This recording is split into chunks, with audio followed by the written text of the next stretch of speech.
जिस तरह से भारी मात्रा में जिहादी दस्तावेज और इस तरह की जो सामग्री मिलती हैं, उसी से क्या टीम बनाकर एनआईए इस पूरे मामले में जांच करती है? किस किस तरह से जांच की जाती है और प्रतिबंधित जो संगठन है उन पर किस तरह से नजरें रखी जाती हैं? देखिए, अभी पीएफआई प्रतिबंधित नहीं है क्योंकि इसके ऊपर अभी सरकार ने बैन नहीं लगाया है। हालांकि तमाम मीडिया से, तमाम बहुत सारे वर्गों से ये मांग उठती रही है कि पीएफआई को बैन करने का टाइम आ गया, क्योंकि सिम्मी का ही एक ये दूसरा परिवर्तित रूप है। परंतु शायद इसमें अभी कुछ देर हो सकती है, क्योंकि तमाम तरह के सबूत एनआईए और तमाम जो पुलिस एजेंसीज इकट्ठी कर रही हैं, जिससे कि अदालत में यदि कोई मामला जाए तो फुल प्रूफ होकर जाए।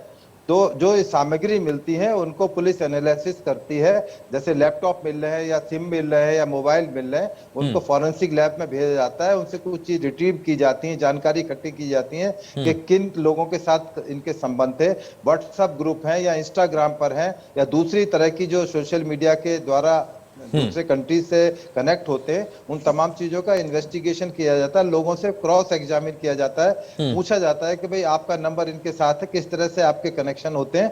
तो तमाम चीज जब वो इकट्ठी हो जाती है, ये सबूत है, ये एविडेंस है, कोर्ट में पेश किए जाते हैं, क्योंकि ये डिजिटल एविडेंस है। और आज की डेट में तमाम सुप्रीम कोर्ट तक डिजिटल एविडेंस की मान्यता है, क्योंकि वो एक एविडेंस के तौर पर उसको मान लिया गया है कि ये भी एक अच्छा एविडेंस है और फुल प्रूफ एविडेंस है, उसको डिनाई नहीं किया जा सकता। उसमें तमाम तरह की लोकेशंस आती हैं, उनके कॉन्ट्रैक्ट्स होते हैं, किसके नाम से सिम खरीदा गया और कब कब किस किस से बातें होती रही हैं, क्या क्या कंटेंट सुन के रहे। कुछ रिकॉर्डिंग्स भी होती हैं जिनको सुना जाता है पुलिस के पास, इन्वेस्टिगेटिंग एजेंसीज के पास पैरेलल सुनने की भी फैसिलिटी होती है। कुछ ऐसे शक के लोग होते हैं जिनको एनआईए या लोकल पुलिस एक प्रॉपर ड्यू प्रोसेस के तहत उनको सर्वेलेंस पर फोन रखती है, उनको लगातार रिकॉर्ड किया जाता है, सुना जाता है, फिर बाद में उनकी वॉइस सैंपल्स लेकर उनको मैच किया जाता है, फिर जिससे कि कोर्ट में बताया जा सके कि ये जो बातें हो रही थी ये इन लोगों के बीच में हो रही थी।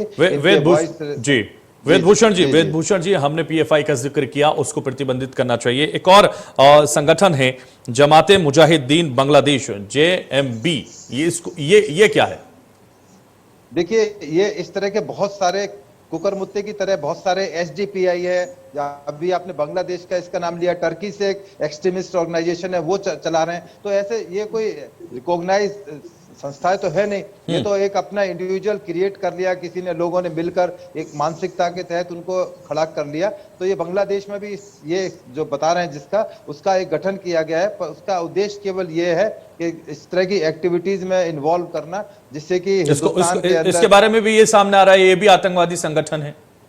हाँ बिल्कुल, वो बढ़ावा दे रहे हैं इस तरह की चीजें। लिटरेचर वहां से सोशल मीडिया के थ्रू डाली जा रही हैं कि भाई तमाम जो दुनिया के मुस्लिम कंट्रीज इकट्ठे हो जाएं, मुस्लिम इकट्ठे हो जाएं, बाकी सब लोगों का नरसंहार करते हैं, तमाम लोगों के जो एक्टिविटीज है उनको बैन कर दिया जाए।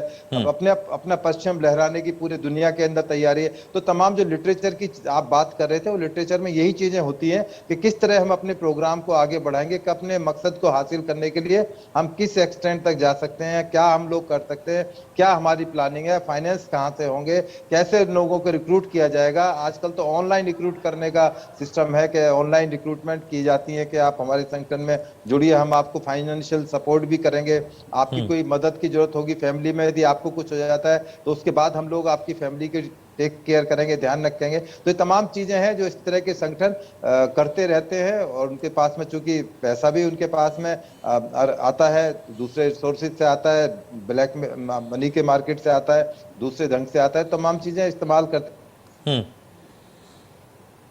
बिल्कुल, तो तमाम ऐसे चीज़ें हैं जो ये इस्तेमाल करते हैं और तमाम तरीके से रिक्रूटमेंट करते हैं, ऑनलाइन रिक्रूटमेंट करते हैं। विजय उपाध्याय जी, आपके पास आना चाहूँगा। इस जेएमबी की बात हम कर रहे हैं क्योंकि जिस तरह से जमाते मुजाहिदीन बांग्लादेश को लेकर ये सामने आ रहा है कि 2005 में बांग्लादेश में 50 शहरों में कस्बों के 300 स्थानों पर लगभग 500 छोटे बम विस्फोट किए गए थे इसी के द्वारा। देखिए, ऐसे बहुत से संगठन हैं। ओजी भी था पहले, जिसने यूपी में कई घटनाएं अंजाम दी थी। आपको याद हो कचहरी बम कांड जो हुए थे वाराणसी, लखनऊ और अयोध्या में, उसके पीछे हुजी के लोगों का हाथ था। तो ये जितने भी संगठन, इसमें कई तरीके का ऑपरेशन पोर्शन ये आपस में वर्क डिस्ट्रीब्यूशन करते हैं। जैसे एक तो लोगों को तैयार करता है, जोड़ता है, फिर उसके बाद ब्रेन वॉश करने के लिए दूसरे लोगों को लगाया जाता है, फिर उनको हथियारों की ट्रेनिंग या तो हिंदुस्तान के अंदर कहीं जी। अज्ञात स्थान पे देते हैं या फिर पाकिस्तान या बांग्लादेश ले जाके ट्रेनिंग देते हैं। क्योंकि इन्फिल्ट्रेशन लगातार बांग्लादेश से होता है, इसीलिए सरकार ने आपको याद हो CANRC भी लागू करने की बात की थी ताकि ऐसे लोगों की पहचान की जाए। हालांकि उसका लोगों ने बहुत ज्यादा विरोध किया और जो बांग्लादेशी खास तौर पे सबसे ज्यादा अवैध रूप से भारत में रह रहे हैं, उत्तर प्रदेश की STF ने और ATS ने भी ऐसे तमाम लोगों को अरेस्ट किया जो रोहिंग्या का पूरा नेटवर्क यहाँ की नागरिकता बना रहे थे। किसी एक व्यक्ति के घर में किराए पर मकान लिया, फिर उसी के दस्तावेजों को आधार बना के अपने दस्तावेज बनवा लिए। तो इस तरह के कई तरीके के इनके मतलब इतने तरीके के इनके रूप और आकार हैं और इनके ऑर्गेनाइजेशन हैं कि इंडिविजुअल अगर आप बात करने बैठे तो पूरे दिन संगठनों का नाम ही हम लोग गिनते रहेंगे। लेकिन मूल बात यह है कि समय रहते अलर्ट होना ये बड़ी बात है और NIA बिल्कुल, ये सबसे बड़ी बात है। NIA ने जो सतर्कता दिखाई है, जो पूरी तरह से अलर्ट है, ये एक्शन में नजर आ रही है, जो छापेमारी हो रही है, वाकई बहुत ही दिखाता है कि पूरी तरह से मुस्तैद हैं हमारी एजेंसियां और लगातार ऐसे लोगों पर लगाम लगाने के लिए पूरी तरह से अडिग नजर आ रही हैं। वेदभूषण जी, एजेंसियों की हम बात कर रहे हैं और जो ये कार्रवाई की गई हैं वाकई ये काबिल तारीफ है और ऐसी कार्रवाई होनी चाहिए। जहां भी इस तरह की अवस्था है या संदिग्ध अवस्था देखी जाती है उन लोगों को जरूर पकड़ना चाहिए और पूरी जांच इस पूरे मामले में होनी चाहिए, खुलासे होने चाहिए। बिल्कुल, जो NIA का गठन इसलिए किया गया था क्योंकि पहले तमाम तरह की इन्वेस्टिगेशंस लोकल पुलिस करती थी, उनके हाथ बंधे होते थे। कहीं कांग्रेस की गवर्नमेंट है, कहीं बीजेपी गवर्नमेंट है, कहीं कम्युनिस्ट पार्टी की गवर्नमेंट है।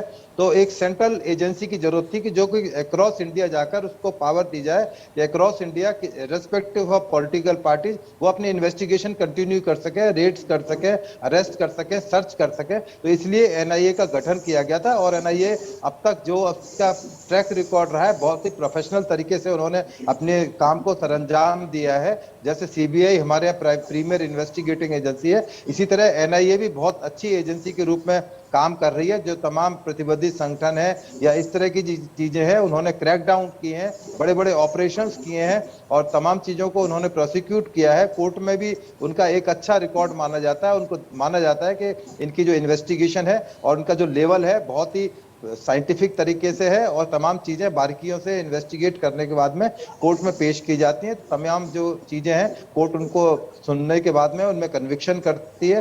तो NIA का जो रोल है इन तमाम चीजों को करेक्ट करने के लिए हिंदुस्तान के लिए एक बहुत बड़ी अचीवमेंट के रूप में देखा जाना चाहिए, क्योंकि NIA एक बहुत अच्छी एजेंसी साबित हुई है हिंदुस्तान के लिए। आने वाले टाइम में उम्मीद है कि और अच्छा तरीके से, बेहतर तरीके से अपनी कुशलता के साथ में उसका रिजल्ट दे पाएंगे। बिल्कुल, तो वेदभूषण जी, जिस तरह से उम्मीदें आपसे होती हैं, चूंकि पुलिस से, ATS से, NIA से, हमारी जो एजेंसियां हैं उनसे उम्मीदें जो हैं उस पर खरा उतरने का काम NIA कर रही है, क्योंकि स्वतंत्रता दिवस बेहद करीब है और इसीलिए पूरी तरह से अलर्ट NIA है। और अब जिस तरीके से काम NIA कर रही है वो वाकई आपने भी तारीफ की और काबिल तारीफ है और पूरी तरह से मुस्तैदी से NIA कार्य कर रही है।